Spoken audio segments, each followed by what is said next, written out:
Hello people, welcome back to the new video lecture of अल्लाह physics. और आज के इस वीडियो लेक्चर में हम बात करने वाले हैं साउंड वेव के बारे में। इस वीडियो लेक्चर में हम समझेंगे कि साउंड वेव क्या होता है, साथ ही साथ हम ये भी समझेंगे कि वेव क्या होता है और वेव के जो डिफरेंट टाइप है, लॉन्जिट्यूडिनल वेव और ट्रांसवर्स वेव, वो दोनों क्या होते हैं। हम ये भी समझेंगे कि वेव में वेवलेंथ क्या होता है, एम्पलीट्यूड क्या होता है और फ्रीक्वेंसी किसे कहते हैं। So without wasting any time, let's jump right into the topic.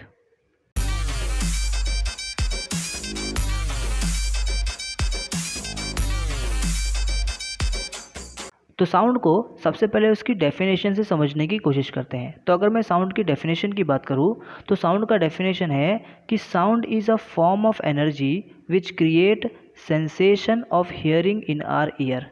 यानी कि साउंड जो है वो एक ऐसी एनर्जी है जो कुछ क्रिएट करती है। क्या क्रिएट करती है? एक सेंसेशन क्रिएट करती है हमारे ईयर के अंदर, जिससे हमको क्या होती है, कोई भी चीज़ सुनाई देती है। आओ इसे थोड़ा अच्छे से समझने की कोशिश करते हैं। तो मान लो कि यहाँ पर आपके पास एक स्पीकर है, ठीक है। अब इस स्पीकर में से ना एनर्जी निकलेगी। क्या निकलेगी? एनर्जी। तो ये जो आप येलो चीज़ देख रहे हो, ये येलो चीज़ एक्चुअल में एनर्जी है। क्या है? एनर्जी है। और इसी एनर्जी को हम लोग कहते हैं साउंड एनर्जी, ठीक है क्या। तो साउंड क्या होती है? एक एनर्जी के फॉर्म में होती है, जिस एनर्जी को हम लोग साउंड एनर्जी कहते हैं। तो ये साउंड एनर्जी इस स्पीकर से इस ईयर तक जा रही है। अब ये साउंड एनर्जी क्या करेगी? इस ईयर के अंदर एक सेंसेशन क्रिएट करेगी, जिससे ये ईयर क्या करेगा? साउंड एनर्जी को सुन पाएगा, ठीक है। पर सवाल ये उठता है कि ये साउंड एनर्जी इस स्पीकर से इस ईयर तक कैसे जा रही है। तो ये जो साउंड एनर्जी है वो किसी ना तो किसी का हेल्प लेकर एक जगह से दूसरी जगह पर ट्रैवल करती है। और यहाँ पर ये साउंड एनर्जी स्पीकर से ईयर तक ट्रैवल कर रही है with the help of wave, with the help of wave. और इसी वेव को हम लोग कहते हैं साउंड वेव। इसी वेव को हम लोग क्या कहते हैं? साउंड वेव कहते हैं। नाउ साउंड वेव से रिलेटेड एक बात आपको हमेशा याद रखनी चाहिए कि साउंड वेव को ट्रैवल करने के लिए हमेशा मीडियम की ज़रूरत पड़ती है। किसकी ज़रूरत पड़ती है? मीडियम की ज़रूरत पड़ती है। यानी कि अगर मीडियम नहीं है तो साउंड वेव ट्रैवल नहीं कर पाएगा, यानी कि साउंड एनर्जी एक जगह से दूसरी जगह पे नहीं ट्रैवल कर पाएगी और आपको कोई भी साउंड सुनाई नहीं देने वाला। और इसीलिए स्पेस में हमें कोई भी साउंड सुनाई नहीं देता, क्योंकि वहाँ पर मीडियम नहीं होता। और अर्थ पे एटमॉस्फेयर है, मीडियम है, इसलिए हमें कोई भी साउंड सुनाई दे देती है आसानी से। समझ आ रही है आपको बात? ओके। नाउ जब मैं वेव बोलता हूँ तो बहुत सारे लोगों को डाउट आता है कि ये वेव क्या होता है। तो मैं आपको ज़रा वेव के बारे में समझाता हूँ। तो अगर मैं डेफिनेशन की बात करूँ तो वेव जो है, वेव एक डिस्टर्बेंस है जो क्रिएट होता है किसी भी मीडियम के अंदर, जिस वजह से एनर्जी जो है वो ट्रैवल होती है एक जगह से दूसरे जगह तक। बोलो, बात समझ आ रही है? तो वेव जो है वो क्या है? वो एक डिस्टर्बेंस है जो किसी भी मीडियम में क्रिएट होती है, जिस वजह से एनर्जी ट्रैवल होती है एक जगह से दूसरे जगह तक, ठीक है। आओ इस चीज़ को एक एग्जांपल के साथ समझने की कोशिश करते हैं, ठीक है। तो मान लेते हैं कि ये जो आपको दिख रहा है ना, ये एक तालाब है। ये क्या है? तालाब है। और इस तालाब में मान लो कि इस जगह पर कोई एक ऑब्जेक्ट रखा हुआ है, ठीक है। कोई एक ऑब्जेक्ट यहाँ पे रखा हुआ है, इस जगह पे कोई एक ऑब्जेक्ट रखा हुआ है। क्लियर है? कोई डाउट यहाँ तक नहीं है? ठीक है। अब ये जो तालाब है, ये तालाब एकदम शांत है। तो मैं क्या करता हूँ, इस तालाब के अंदर एक डिस्टर्बेंस क्रिएट करता हूँ। कैसे? इस तालाब में एक पत्थर डाल के। तो जब मैं इस तालाब के अंदर एक पत्थर डाल दूंगा तो आप देखोगे यहाँ पर जो है वो रिपल्स क्रिएट होंगे, वाटर रिपल्स क्रिएट होंगे। और ये वाटर रिपल्स ऐसे क्या करेंगे? आगे की तरफ ट्रैवल करने लगेंगे। बोलो, सही बात है? अब आप जानते हो वाटर रिपल्स कैसे ट्रैवल करते हैं। एक्चुअल में वाटर रिपल्स कुछ ऐसे ऐसे ऐसे ट्रैवल करते हैं, जिसके अंदर होता क्या है, जो वाटर है, वाटर के जो मॉलिक्यूल्स है, वो वाटर के मॉलिक्यूल्स से ऊपर नीचे ऐसे ऑसिलेट होने लगते हैं, ठीक है। अब आप ये देखोगे कि कुछ समय के बाद ये जो ऑब्जेक्ट है, ये ऑब्जेक्ट भी ऊपर नीचे ऐसे ट्रैवल होने लगेगा। अच्छा, ये ऑब्जेक्ट मूव होने लगा, ये ऑब्जेक्ट मोशन में आ गया, ये ऑब्जेक्ट की वेलोसिटी चेंज हुई। इसका मतलब ये है कि इस ऑब्जेक्ट के अंदर काइनेटिक एनर्जी आ गई। अब मेरा क्वेश्चन ये है कि इस ऑब्जेक्ट के अंदर काइनेटिक एनर्जी कहाँ से आई? बिकॉज लॉ ऑफ कंजर्वेशन के अकॉर्डिंग कहीं पे भी एनर्जी अचानक से क्रिएट नहीं हो सकती। तो यहाँ पर ये एनर्जी कहाँ से आया? तो याद रखना, यहाँ पर ये एनर्जी आया बिकॉज कि यहाँ पे जितने मॉलिक्यूल्स हैं वो लोग क्या करने लगे? एनर्जी ट्रांसफ़र करने लगे, ठीक है। अब बात आती है कि ये जो मॉलिक्यूल्स हैं यहाँ पे वाटर के, उनके पास एनर्जी कैसे आया? तो उनके पास एनर्जी आया यहाँ के डिस्टर्बेंस की वजह से। तो यहाँ के डिस्टर्बेंस ने एनर्जी को यहाँ से यहाँ तक ट्रैवल कराया। और जो एनर्जी यहाँ से यहाँ तक ट्रैवल की वो कुछ ऐसे ट्रैवल की, और ये है एक वेव, समझे। तो एक वेव के थ्रू क्या होती है, एनर्जी ट्रैवल करती है। तो आपको समझ में आया होगा कि एक वेव के थ्रू एनर्जी ट्रैवल कर सकती है, और यहाँ पे जो बना है, फॉर्म हुआ है, उसी को हम वेव कहते हैं। तो वेव एक्चुअल में एक डिस्टर्बेंस है। वेव क्या है, एक्चुअल में एक डिस्टर्बेंस है जो किसी भी मीडियम में क्रिएट की जा सकती है। किस लिए, एनर्जी को ट्रैवल कराने के लिए एक जगह से दूसरे जगह तक। आई होप आपको ये पॉइंट समझ में आ गया होगा। अब एक और चीज़ याद रखना कि एनर्जी ट्रांसफ़र होती है एक जगह से दूसरे जगह तक in the form of wave. Wave के फॉर्म में ही एनर्जी क्या होती है, ट्रांसफ़र होती है एक जगह से दूसरी जगह तक। ठीक है, तो आई होप अब आपको समझ में आ गया होगा कि वेव क्या होता है। तो अगर आपको वेव समझ में आ गया है तो अब आपको वेव के टाइप्स भी समझने पड़ेंगे। तो याद रखना, वेव के टोटल 2 टाइप होते हैं। एक होता है लॉन्जिट्यूडनल वेव और एक होता है ट्रांसवर्स वेव। ये जो लॉन्जिट्यूडनल वेव है ना, इसी को हम साउंड वेव कहते हैं। ठीक है, और जो ट्रांसवर्स वेव है उसको हम लोग लाइट वेव कहते हैं। जो लाइट वेव है वो एक ट्रांसवर्स वेव का क्या है, एग्जाम्पल है, और जो साउंड वेव है वो एक लॉन्जिट्यूडनल वेव का एग्जाम्पल है। आई नो अब आपको क्यूरियोसिटी हो रही होगी कि ये लॉन्जिट्यूडनल वेव क्या होता है, ये ट्रांसवर्स वेव क्या होता है। टेंशन मत लो, मैं दोनों को बहुत ही अच्छे से एक्सप्लेन करूँगा। फिलहाल एक डाउट हर बच्चों को आता है, ज़रा उसे समझ लो। हर बच्चों को पता है क्या लगता है कि लॉन्जिट्यूडनल वेव और ट्रांसवर्स वेव ये दोनों के दोनों ही क्या है, साउंड वेव है, जबकि रियलिटी में ऐसा नहीं होता। इस चीज़ को ध्यान से समझो।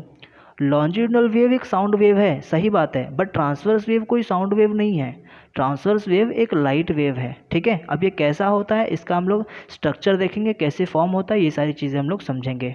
तो सबसे पहले हम लोग समझते हैं ये लॉन्जिट्यूडनल वेव कैसे फॉर्म होता है और ये कैसा दिखता है। ठीक है, तो सबसे पहले हम लोग लॉन्जिट्यूडनल वेव की डेफिनेशन से शुरुआत करते हैं। तो लॉन्जिट्यूडनल वेव का डेफिनेशन कहता है the wave in which particle in a medium oscillate about their mean position in a direction parallel to the propagation of wave. अब डेफिनेशन सुन के आई नो आपको कुछ नहीं समझ में आया होगा, बट क्यों ना इसे थोड़ा सा और इजीली समझा जाए। तो इसका समझने के लिए इजीली हम लोग क्या करते हैं, इसके कुछ टर्म्स को अच्छे से समझ लेते हैं। जैसे यहाँ पर ऑसिलेट लिखा हुआ है, इस ऑसिलेट का मीनिंग क्या होता है वो समझ लेते हैं। और यहाँ पे लिखा है ये मीन पोजीशन, इसका मतलब क्या होता है। तो आओ समझते हैं। मान लो आपका पार्टिकल है एक, जो कुछ ऐसा है। अब ये जिस पोजीशन पे है इसको हम लोग बोलेंगे ये अपने मीन पोजीशन पे है। कहाँ पर है, अपने मीन पोजीशन पर है। ठीक है, ये इसका मीन पोजीशन है, मतलब इनिशियली पार्टिकल जहाँ होता है वो उसका मीन पोजीशन होता है। अब इस पोजीशन से हमारा पार्टिकल इस तरफ मूव करेगा और फिर रिटर्न उसी पोजीशन पे आएगा, अपने मीन पोजीशन पे आएगा, फिर पीछे की तरफ जाएगा और फिर वापस मीन पोजीशन पे आएगा। और अगर कंटिन्यूस हमारा पार्टिकल ऐसा ही मोशन परफॉर्म करने लगा तो मैं बोलूँगा कि मेरा जो पार्टिकल है वो ऑसिलेट हो रहा है। क्या हो रहा है, ऑसिलेट हो रहा है। तो अब आपको समझ में आ गया होगा ऑसिलेट होने का मतलब क्या है और मीन पोजीशन क्या होता है। मीन पोजीशन मतलब जो इनिशियल पोजीशन होता है किसी भी पार्टिकल का, और ऑसिलेट होने का मतलब अगर ये कंटिन्यूस से आगे जाके वापस मीन पोजीशन पे है और फिर पीछे जाके वापस मीन पोजीशन पे है, इस तरह का अगर मोशन दिखाए तो वो ऑसिलेट हो रहा है। तो अब इसको समझते हैं लॉन्जिट्यूडनल वेव एक्चुअल में होता क्या है। तो उसके लिए मैं यहाँ पर एक एनिमेशन रखा हूँ, आओ इस एनिमेशन को देखते हैं। अब इस एनिमेशन में आप ये देख पा रहे हो कि यहाँ पर आप पार्टिकल्स को देखोगे तो पार्टिकल कैसे ऑसिलेट कर रहे हैं, आगे जा रहे हैं, फिर वापस अपने ओरिजिनल पोजीशन पे आ रहे हैं, फिर पीछे जा रहे हैं और फिर वापस अपने ओरिजिनल पोजीशन पे आ रहे हैं। देखो ज़रा, एक पार्टिकल को देखो, कोई एक पार्टिकल को पकड़ लो और उसके मोशन को देखो। तो उसका मोशन है आगे जा रहा है और फिर वो पीछे आ रहा है, फिर वो आगे जा रहा है और फिर वो पीछे आ रहा है, बस ऐसा कर रहा है। ठीक है, अब यहाँ पे पार्टिकल एक जगह से दूसरी जगह पर मूव नहीं हो रहे। ध्यान से सुनो, एक पार्टिकल यहाँ से यहाँ तक ट्रैवल नहीं कर रहा, पार्टिकल बस यहाँ से थोड़ा सा आगे जा रहा है और फिर वापस अपने ओरिजिनल पोजीशन पे आ रहा है, फिर थोड़ा सा पीछे जा रहा है और फिर वापस ओरिजिनल पोजीशन पे आ रहा है। मतलब जो पार्टिकल है वो ऑसिलेट कर रहा है, और पार्टिकल के ऑसिलेट करने का डायरेक्शन ऐसा है, समझ रहे हो। अब आप यहाँ पे एक और चीज़ नोटिस करोगे कि जो वेव है वो वेव का डायरेक्शन आप देखोगे तो वेव का डायरेक्शन देखो आगे की तरफ है। हमारा वेव भी देखो आगे की तरफ जा रहा है ना। वेव कैसे जा रहा है, देखो आगे की तरफ, आपको कुछ जाते हुए नहीं दिख रहा है यहाँ पे। तो आपका जो वेव है वो आगे की तरफ जा रहा है। तो पार्टिकल इस तरफ ऑसिलेट हो रहा है और वेव भी इसी तरफ क्या कर रहा है, मूव कर रहा है। तो आप एक चीज़ नोटिस करोगे कि दोनों की चीज़ें क्या है, दोनों के दोनों एक दूसरे के पैरेलल है। समझ रहे हो, oscillation of particle and propagation of wave, ये दोनों के दोनों एक दूसरे के क्या है, पैरेलल है, समझे। और जब भी ऐसे टाइप का कोई वेव फॉर्म होता है जिसमें पार्टिकल का ऑसिलेशन का डायरेक्शन और पार्टिकल के प्रोपोगेशन का डायरेक्शन दोनों ही डायरेक्शन सेम हो, ऐसे टाइप के जो वेव होते हैं उसको हम लोग कहते हैं लॉन्जिट्यूडनल वेव। तो आई होप अब आपको समझ में आ गया होगा कि लॉन्जिट्यूडनल वेव क्या होता है। अब अगर आप इस वेव को और ध्यान से नोटिस करोगे और ध्यान से ऑब्जर्व करोगे तो आपको दिखेगा कि यहाँ पे कुछ जगह ऐसे हैं जहाँ पे पार्टिकल की डेंसिटी बहुत ज़्यादा है और कुछ जगह ऐसे हैं जहाँ पे पार्टिकल की डेंसिटी बहुत कम है। ठीक है, जैसे जैसे यहाँ पे अब पार्टिकल की डेंसिटी कम है बट इतने से एरिया में पार्टिकल की डेंसिटी क्या है, ज़्यादा है। समझ रहे हो? क्लियर है यहाँ तक? तो जहाँ पे पार्टिकल की डेंसिटी ज़्यादा होती है उसको हम कहते हैं कंप्रेशन। क्या कहते हैं? कंप्रेशन। उस जगह को हम लोग क्या कहते हैं? कंप्रेशन। और जहाँ पे पार्टिकल की डेंसिटी कम होती है उस जगह को हम लोग कहते हैं रेयरफेक्शन। तो आई होप अब आपको समझा होगा कंप्रेशन और रेयरफेक्शन क्या होता है। अब अगर आप और ध्यान से देखो तो आपको ये पता चलेगा कि यहाँ पर अल्टरनेट कंप्रेशन और रेयरफेक्शन फॉर्म हो रहा है। मतलब एक कंप्रेशन के बाद कन्फर्म एक रेयरफेक्शन है और रेयरफेक्शन के बाद तुरंत आपको कंप्रेशन दिखेगा। मतलब पहले कंप्रेशन फिर रेयरफेक्शन फिर कंप्रेशन फिर रेयरफेक्शन फिर कंप्रेशन फिर रेयरफेक्शन, ऐसे अल्टरनेट कंप्रेशन रेयरफेक्शन फॉर्म हो रहे हैं। तो याद रखना, एक लॉन्जिट्यूडिनल वेव के अंदर अल्टरनेट कंप्रेशन और रेयरफेक्शन फॉर्म होता है। अगर कोई पूछे कंप्रेशन क्या होता है तो बोलने का एक ऐसा जगह जहाँ पे डेंसिटी, अच्छा याद रखना, डेंसिटी ज़्यादा है तो प्रेशर भी अल्टीमेटली ज़्यादा हो जाता है। ठीक है, तो हम ऐसा बोल सकते हैं कि कंप्रेशन एक ऐसी जगह है जहाँ पे डेंसिटी और प्रेशर ज़्यादा होती है और रेयरफेक्शन एक ऐसी जगह है जहाँ पे कंप्रेशन और रेयरफेक्शन कम होती है। अच्छा, एक लॉन्जिट्यूडिनल वेव को आप कुछ इस तरह से रिप्रेजेंट कर सकते हो। ठीक है, रिप्रेजेंटेशन ऑफ लॉन्जिट्यूडिनल वेव कुछ ऐसा होता है। ठीक है, अब यहाँ पे आप देख सकते हो ये होता है कंप्रेशन, ये होता है रेयरफेक्शन, ये होता है कंप्रेशन, ये होता है रेयरफेक्शन, ये है कंप्रेशन। ठीक है, इस तरह से आप क्या कर सकते हो, लॉन्जिट्यूडिनल वेव को रिप्रेजेंट कर सकते हो। तो आई होप अब आपको लॉन्जिट्यूडिनल वेव समझ में आ चुका होगा।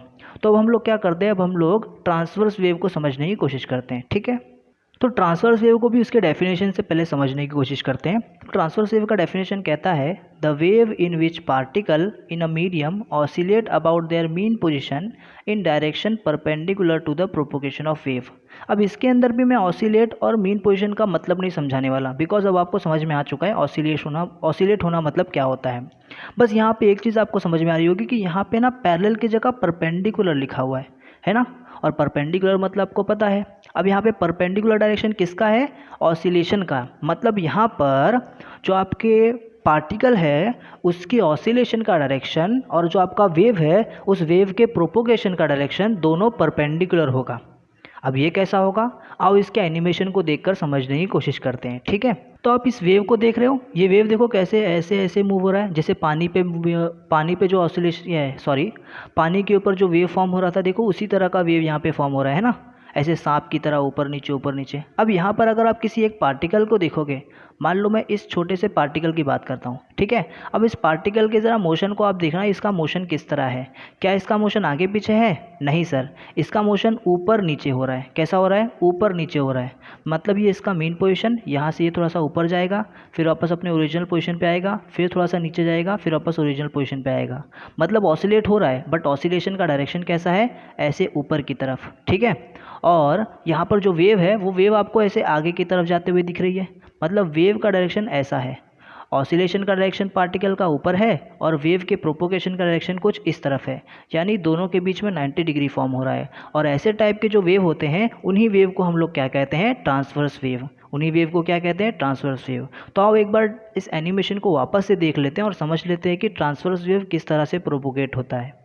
तो आप अब यहाँ पे देख पा रहे हो कि जो ट्रांसवर्स है वो कितना इजीली देखो कैसे की तरफ प्रोपोगेट हो रहा है। और देखो जो हमारा पार्टिकल था वो ऊपर नीचे कंटिन्यूस क्या हो रहा है, ऑसिलेट हो रहा है। ठीक है, अब यहाँ पे आप एक और चीज़ नोटिस करोगे कि आपको ना ये वेव कंटिन्यू, देखो ये ऊपर की तरफ जा रहा है, फिर ये वेव नीचे जा रहा है, फिर ऊपर जा रहा है वेव, फिर नीचे जा रहा है, फिर ऊपर जा रहा है, ऐसे। तो वेव जो है वो कंटिन्यूस ऊपर नीचे जा रहा है। ठीक है, अब इसको हम लोग बोलते हैं, जैसे लॉन्जिट्यूडिनल वेव के अंदर कंप्रेशन और रेयरफेक्शन फॉर्म हो रहा था, सेम उसी तरह ट्रांसवर्स वेव के अंदर भी कुछ फॉर्म होता है। सर क्या फॉर्म होता है? इसके अंदर फॉर्म होता है क्रेस्ट एंड थ्रफ। क्या फॉर्म होता है? Crest and थ्रफ।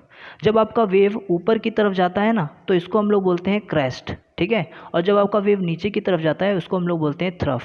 तो यहाँ पर अल्टरनेट ऊपर अल्टरनेट नीचे, अल्टरनेट ऊपर अल्टरनेट नीचे, मतलब जब ऊपर जाएगा तो उसके बाद नीचे ही जाएगा, यानी उसके तुरंत बाद, उसके अल्टरनेट बाद क्या आएगा, नीचे जाएगा। तो यहाँ पे अल्टरनेट कंप्रेशन रेयरफेक्शन नहीं, इधर alternate crest and trough form हो रहा है। तो आपको आई होप समझ में आ रही होगी बात, है ना। अब याद रखना, in transverse wave alternate compression and trough form होता ही है, बट इसको रिप्रेजेंट कैसे किया जाता है, तो इसको रिप्रेजेंट करने के लिए आप कुछ इस तरह से रिप्रेजेंट करते हो। वेव ऐसे ऊपर जा रही है, फिर नीचे, फिर ऊपर, फिर नीचे, और फिर ऐसे ऊपर की तरफ वापस जा रही है। क्लियर रहेगा, कोई डाउट यहाँ तक नहीं है। तो आई होप अब आपको ट्रांसवर्स वेव भी बहुत ईजिली समझ में आ चुका है, ठीक है। अब हम लोग क्या करते हैं, अब हम लोग समझते हैं इस वेव से रिलेटेड कुछ कंसेप्ट्स, ठीक है। जैसे वेवलेंथ क्या होता है, फ्रीक्वेंसी क्या होता है, एम्पलीट्यूड किसे कहते हैं, एंड ऑल, ठीक है। तो सबसे पहले हम लोग क्या करते हैं, वेवलेंथ को समझने की कोशिश करते हैं। तो अगर मैं डेफिनेशन की बात करूँ वेवलेंथ की, तो वेवलेंथ का डेफिनेशन है the distance between two consecutive crust और थ्रफ इज कॉल्ड वेवलेंथ। यानी किसी भी वेव के अंदर दो अल्टरनेट क्रस्ट के बीच का, सॉरी अल्टरनेट मैंने कह दिया, आई एम सो सॉरी, दो कंसेक्यूटिव क्रस्ट के बीच का जो डिस्टेंस होता है उसी को हम लोग क्या कहते हैं, वेवलेंथ। अब देखो, अल्टरनेट का मतलब होता था कि एक के तुरंत बाद, एक के बाद अपोजिट जो चीज़ फॉर्म होती है वहाँ पे हम लोग अल्टरनेट यूज़ करते थे, ठीक है। बट यहाँ पर आप देख रहे हो कि एक क्रेस्ट के बाद जो नेक्स्ट क्रेस्ट आता है ना, उसको हम लोग बोलते हैं कंसेक्यूटिव क्रस्ट, ठीक है। तो एक क्रस्ट के बाद कौन सा क्रस्ट आ रहा है, ये वाला क्रस्ट आ रहा है, ठीक है। तो इन दोनों क्रस्ट के बीच का जो डिस्टेंस है ना, उसी को हम लोग क्या कहते हैं, लैम्डा, ठीक है, यानी कि वेवलेंथ। याद रखना, ये जो साइन आपको दिख रहा है ना, इस साइन को हम लोग लैम्डा बोलते हैं। मैं लिख कर दिखा देता हूँ, इसे हम लोग लैम्डा कहते हैं, ठीक है। ये ग्रीक लेटर है जिसको हम लोग वेवलेंथ से क्या करते हैं, रिप्रेजेंट करते हैं, ठीक है। तो वेवलेंथ को रिप्रेजेंट करने के लिए ये लैम्डा साइन का आप यूज़ करोगे। क्लियर रहेगा। अब लैम्डा क्या होता है आपको समझ में आ गया है, दो कंसेक्यूटिव क्रस्ट या दो कंसेक्यूटिव थ्रफ के बीच का डिस्टेंस। अच्छा, अगर मैं लॉन्जिट्यूडिनल वेव की बात करूँ तो दो कंसेक्यूटिव कंप्रेशन के बीच का डिस्टेंस या फिर दो कंसेक्यूटिव रेरफैक्शन के बीच का डिस्टेंस जो होगा वो भी वेवलेंथ होगा, ठीक है। अच्छा, एम्पलीट्यूड की बात करते हैं। तो एम्पलीट्यूड का डेफिनेशन है the maximum displacement of particle. देखो, अब आप देखते हो क्या नाम है इसका, सॉरी, इस वेव का नाम है ट्रांसवर्स वेव। ट्रांसवर्स वेव के अंदर ये पार्टिकल जो है वो जितना ऊपर जाएगा आपका वेव भी उतना ही ऊपर ऐसे फॉर्म होता है ना। तो अगर मैं इस पॉइंट की बात करूँ वेव के अंदर, तो ये जो पॉइंट है ये है मैक्सिमम डिस्प्लेसमेंट ऑफ पार्टिकल। एक पार्टिकल ऑसिलेट होते टाइम पे जितना ऊपर जाएगा ना, उसको हम लोग बोलते हैं मैक्सिमम डिस्प्लेसमेंट, ठीक है। तो जो मैक्सिमम डिस्प्लेसमेंट होता है ना, जितना ऊपर जा रहा है पार्टिकल, उसको हम लोग बोलते हैं एम्पलीट्यूड, ठीक है। और अगर मैं बात करूँ लॉन्जिट्यूडिनल वेव का, तो लॉन्जिट्यूडिनल वेव के अंदर देखो प्रेशर और डेंसिटी बढ़ती है, तो जो मैक्सिमम वैल्यू होती है ना डेंसिटी की, कि एक सबसे ज़्यादा डेंसिटी इतने से छोटे से पार्ट में है, तो उसी वैल्यू को हम लोग क्या बोलते हैं, एम्पलीट्यूड। शायद आप लोग को अच्छी तरह से समझ में नहीं आया, तो एक और बार मैं रिपीट करता हूँ।